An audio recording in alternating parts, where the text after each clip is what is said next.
Welcome to Chapter 16 of the Wealth Management Essentials course. In this chapter, we're going to be talking about estate planning strategies. So in more detail, we will talk about trusts, taxation, and general issues to consider for estate planning.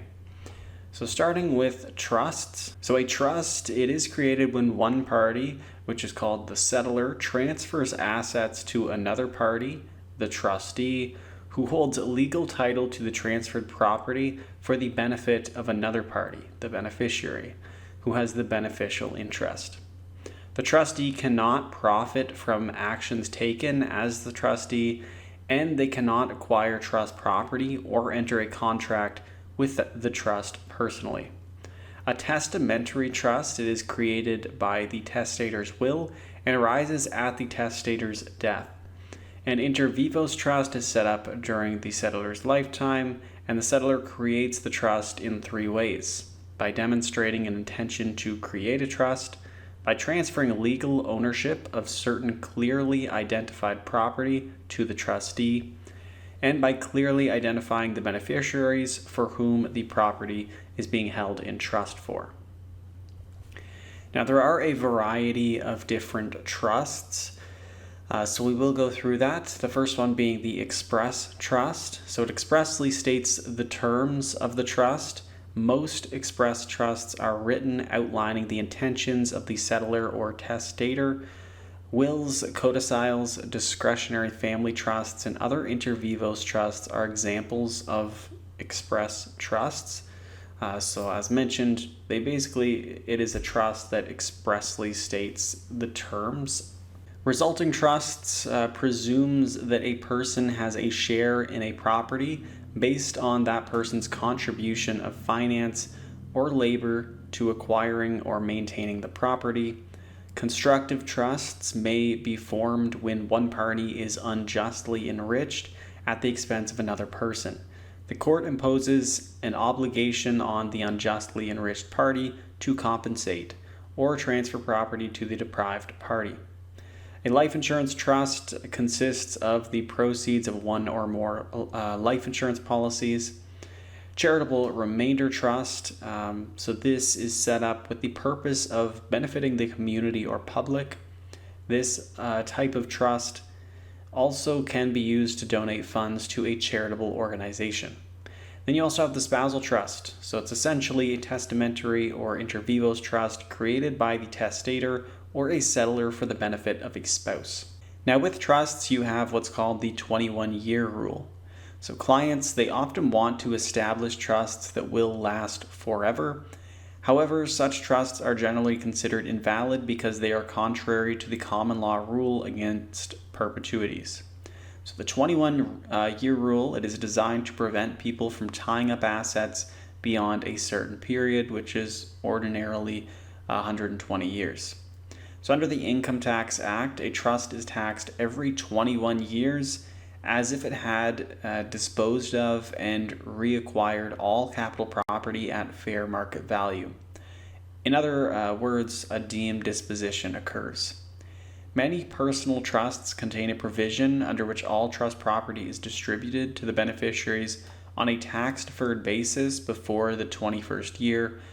So they do avoid that deemed disposition rule by doing that. However, then the beneficiaries may have to claim the gains on those proceeds.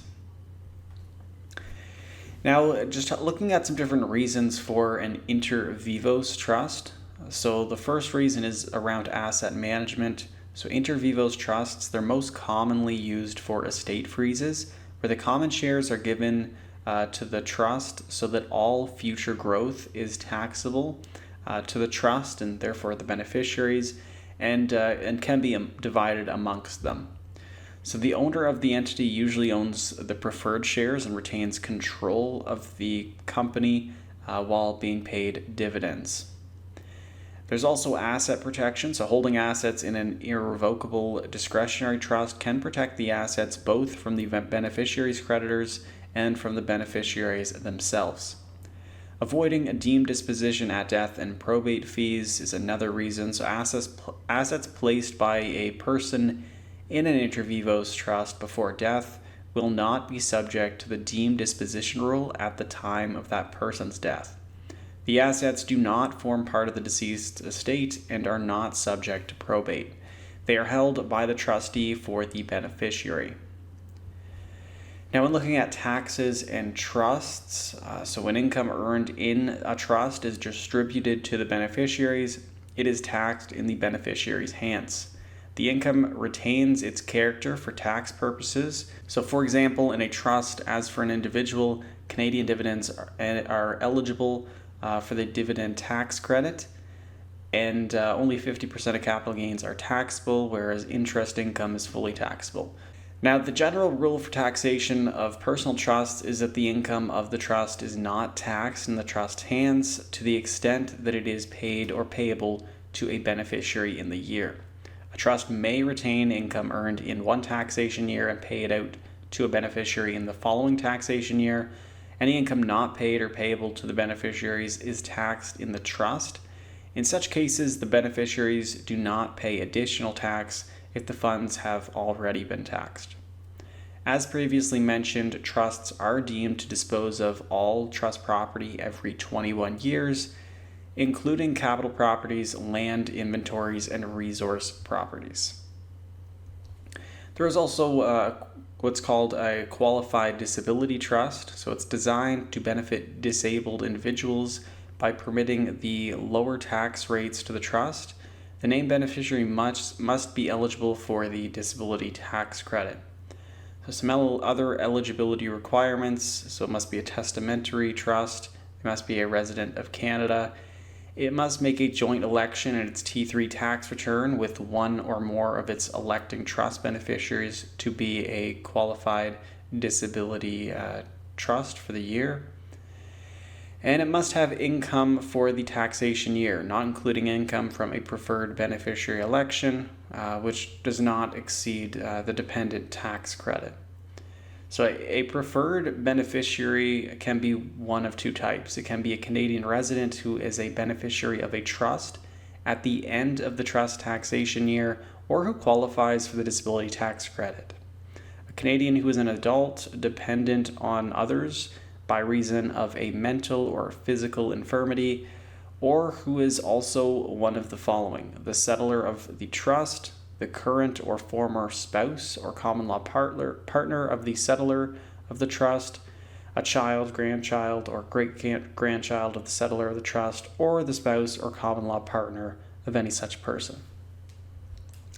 Now we'll look at estate freeze, since this is one of the main benefits of trusts. So the main benefit is to limit the shareholder's tax liability for potential asset growth in the future.